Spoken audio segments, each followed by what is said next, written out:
Hello and welcome to Godox Film Lighting 101.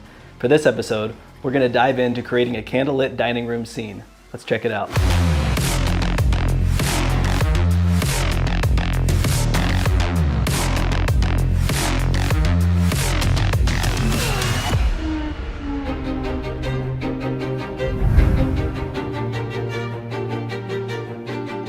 Creating a historical narrative scene is a lot of fun, but can also be a bit tricky depending on the era you are portraying.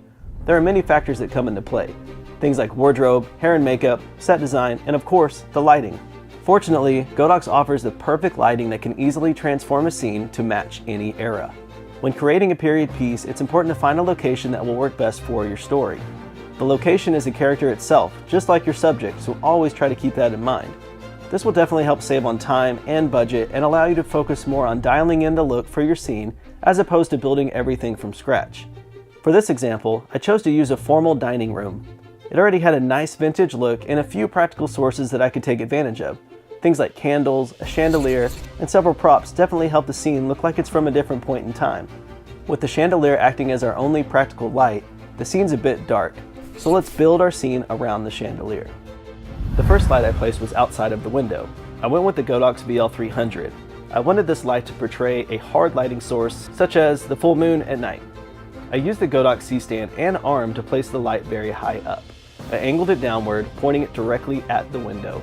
Inside, there was quite a bit of negative space on the back wall, so I angled the light so that it cast the shape of the window's shadow across the wall.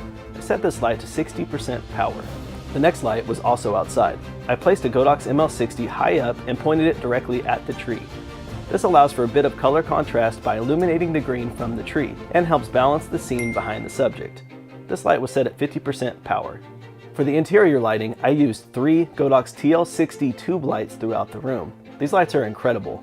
They are super easy to use, allow for ultimate control of the full 360-degree RGB spectrum, a flexible form factor, wireless operation, and tons of effects and modifiers. They have an internal battery that lasts several hours and you can easily mount them anywhere. Because the scene is motivated by practical candles, I used the candlelight effect on the TL60.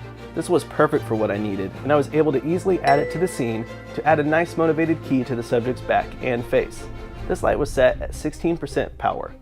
I then placed another TL60 in the corner that the subject was facing. I didn't have any room for a light stand in this corner because of my composition, but since these lights are so flexible and easy to use, I literally just leaned the light against the wall. It was perfectly hidden out of the camera. The purpose of this light was to help highlight her face, provide a nice eye light, and also illuminate some of the foreground props.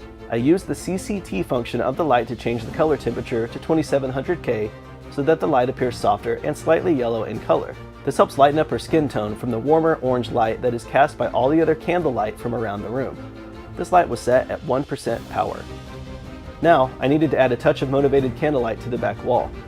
With the help of my lovely poodle assistant, I hid another TL60 on a chair under the table and directed the light to the back corner. This helps illuminate the back wall just a touch so that it preserves some extra detail from around the room. This light was also set on the candle effect and powered to 14%.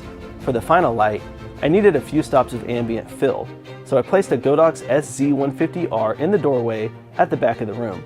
I needed to balance out the warm color temperature coming from the interior lights with the daylight balanced moonlight coming from the window. This light makes things so much more efficient because it eliminates the need to clamp any gels to the front of the light, which is a huge time saver. I bounced this light off of the ceiling so that the ambient light would spill all around the room, but still seem motivated from all the other sources. This light was set at 3% power. From here, I added a layer of haze to create some diffusion within the scene.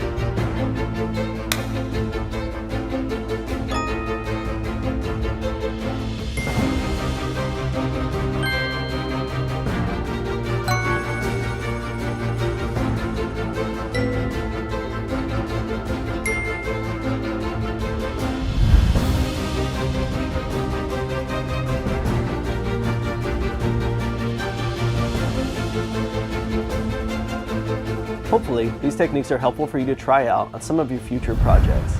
Godox offers a one-stop solution for all your filmmaking needs. From lights, to monitors, to audio, to stands, to grip and staging essentials, they've definitely thought of everything. Oh, and do you like free stuff?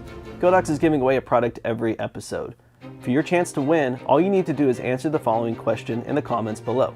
If you could create a short film based on any time in history, what era would you choose? Past? Future? Tell us why.